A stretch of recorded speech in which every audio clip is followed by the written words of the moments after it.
Hey, it's Sam from Sugar Spun Run, and today we are making a frozen mudslide pie. Today's recipe is inspired by the classic mudslide drink. If you have never had one before, this is a cocktail that is flavored with coffee and chocolate. It is usually served over ice in a glass that's been decorated with either a rim or a ripple of chocolate. It's a pretty indulgent drink, and it makes for a really nice pie, whether or not you've ever had the cocktail. So we're going to be incorporating all of the different components from that drink into this pie, and we're going to be serving it over a chocolate cookie crust. So let's start by making that. You're going to need 25 chocolate sandwich cookies. There is no need to scrape out the cream from them.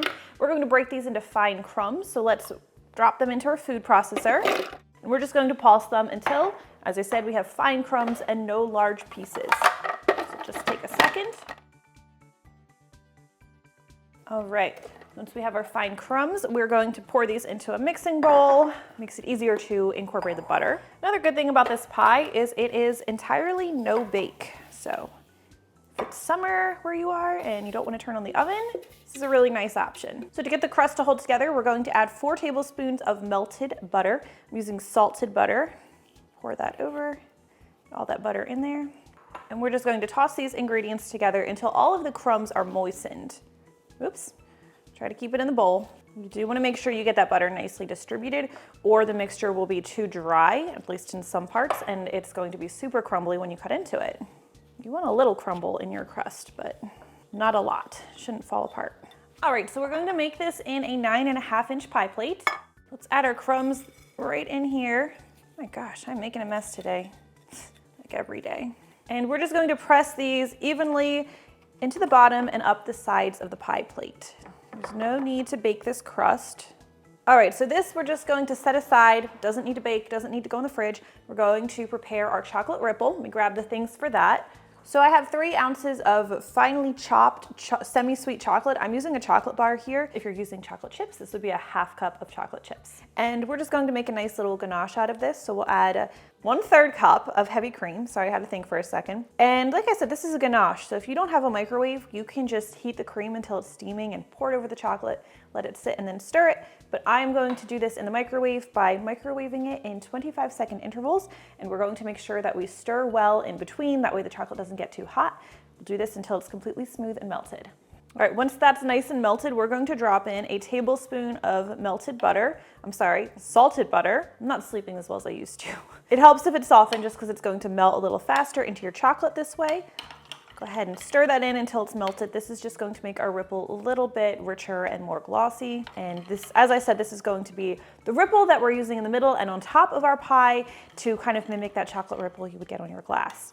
All right, we prepped this ripple now because we want it to have a little bit of time to firm up. That way it distributes nicely through our pie. So we've made it, we're going to set it aside, and let's start making our actual pie filling. So for our chocolate filling, let's start by making a little bit of highly concentrated coffee, which is going to give our pie that nice coffee flavor. So I have here 2 tablespoons of instant coffee grounds. Oops, that's my vanilla.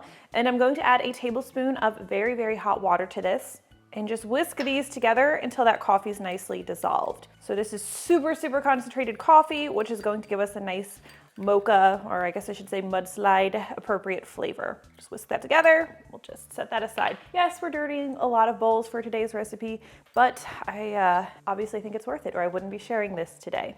Next thing you're going to need is a large bowl, and you'll need 4 ounces of chocolate. So what I did is I used a 4-ounce semi-sweet chocolate bar. If you only have chocolate chips, you could use 2/3 cup of semi-sweet chocolate chips, and I'm going to melt this. And again, anytime you're melting chocolate, you want to go low and slow in the microwave. So I'm going to heat it for 25 seconds, stir really well, pop it back in the microwave for 20 seconds if needed, stir really well again, and just repeat until the chocolate's completely melted.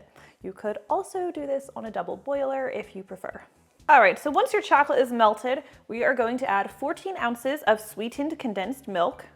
It does not really just pour out of there like I was expecting it to. Get all of that out. I just don't like to waste any of it. So then I'm just going to gently stir this in with the chocolate. Doesn't have to be perfect. Isn't that pretty? Marbled. All right, and now let's add our coffee mixture. Once again, scrape that all out. So that's gonna give us our coffee flavor. We're going to also enhance the flavor even more with a teaspoon of vanilla extract and just a pinch of salt. This is like an 1/8 teaspoon of salt. Go ahead and mix everything together until this is nice and uniform. Coffee is very potent smelling. You could use a whisk for this step if you prefer. I'll switch back to my big spatula. All right, I hope you're ready to dirty another bowl because you're going to need one. And to this, we are going to add 1.5 cups of cold heavy cream.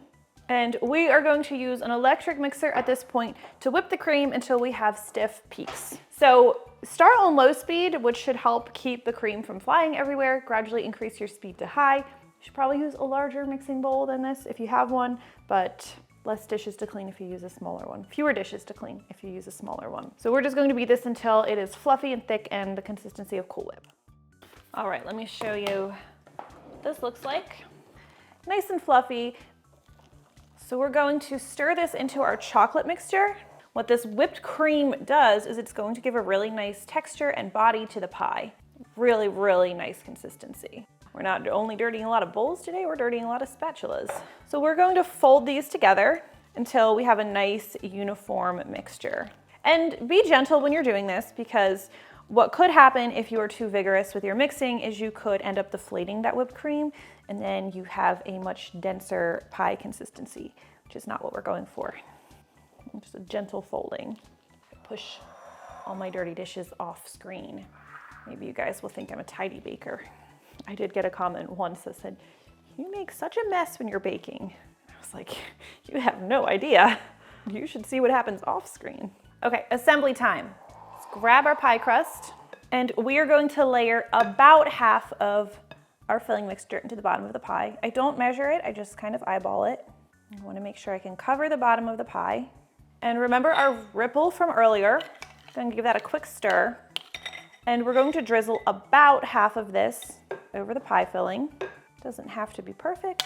And then we're going to carefully, gently, evenly pour the pie filling, the rest of our pie filling over this, all that filling in there. Of course, anything you leave behind makes for a great snack. It's the baker's tax. They get to lick the bowl. Okay, all right. So then the rest of our drizzle or ripple, just going to go ahead and I try to be a little bit more strategic about how I drizzle this one. The middle ripple doesn't really matter because you're not going to see the design.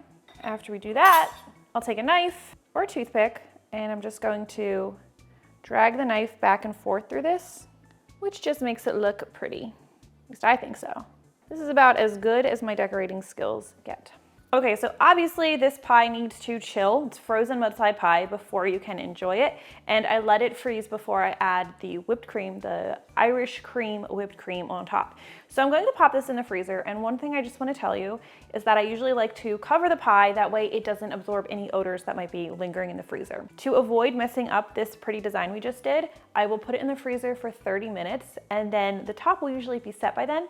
You can pull it out, cover it with plastic wrap, and then put it back in the freezer. This should chill at least 6 hours, preferably overnight before you serve. I do have a pie that I prepped yesterday so that we could finish it off on video. But before we pull that out of the freezer, let's go ahead and make our Irish cream topping. We don't want the pie to start thawing, so let's make that first. For the Irish cream whipped cream, surprise, you are going to need another mixing bowl, and we're going to add 1 cup of cold heavy cream or double cream or heavy whipping cream to this. And you're also going to want to use an electric mixer because beating cream to stiff peaks by hand is no joke. Maybe you'll work out more than I do and it's no problem. That's your call, but I recommend a mixer. So for the Irish cream flavor, we're going to be adding 2 tablespoons of Irish cream. I'm using Bailey's Irish cream liqueur. If you do not drink alcohol, don't want to have it in your house, you can leave this out. Just, it obviously won't have an Irish cream flavor, but this will still whip up to a very nice whipped cream. We're going to sweeten this a little bit with a 1/3 cup of powdered sugar, and we'll also be using a 1/2 teaspoon of vanilla extract. And just like we did earlier with our whipped cream, we're going to start by stirring it on low speed, and then after like 15, 20, 30 seconds, we'll increase the speed to high and beat it until we have a nice, thick, fluffy mixture. All right, so this looks great. Now you can just plop this right in the center of your frozen pie, that's fine, but I'm going to be a little bit fancier and I'm going to put it in a piping bag that I've fitted with a large closed star tip. This is an Ateco 846. 848 also works really well. This is one of my favorite tips for putting the icing or frosting or whipped cream in a piping bag by yourself. Just put it in a large cup. The cup will hold the bag for you. Works great. You don't need any help. So when we first pipe this on the pie, it'll be nice and fluffy, which is my favorite. But of course, if you have any leftovers and you freeze the pie with the whipped cream on it, this is going to solidify. It's not going to stay fluffy after freezing. It's still good. I just think it's best when it's freshly applied. All right, let's grab our frozen pie, this one chilled overnight, and carefully uncover it. Isn't that pretty? I think it's pretty. And just go ahead and pipe this on top.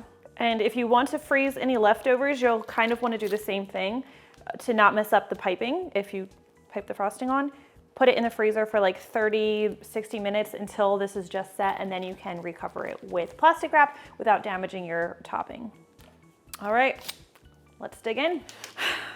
Remember, the first cut is always the messiest, so try not to judge me based off of that. Almost forgot one of my favorite tips, run the knife under hot water before cutting. I can tell my first cut is gonna be a little bit messier because I did not do that. Makes it cut so easily, but still, probably gonna be messy, don't judge me. All right, first slice, the messy slice. It's like when you make pancakes, the first pancake's never gonna look that good. I cut it too small for my pie cutter. Because why wouldn't I? Oh yeah. Still gonna eat it though. That could have been a lot worse. Right, so for chocolate lovers who are looking for something a little more kid-friendly without the caffeine and alcohol, you might want to check out my French silk pie. Everyone else, I think you're going to love this, and if you try it, leave me a comment and let me know what you think. This is excellent. I cannot wait for you to try this. Less dishes would be more accurate because I'm not saying it's a fewer number of dishes. It's just less dish area to clean. Because it doesn't mean fewer dishes if I use a smaller bowl. It's the same number of dishes, but it's less dish. Oh my goodness, Irish cream in the eye. Oh, everything's blurry. My computer's covered in whipped cream.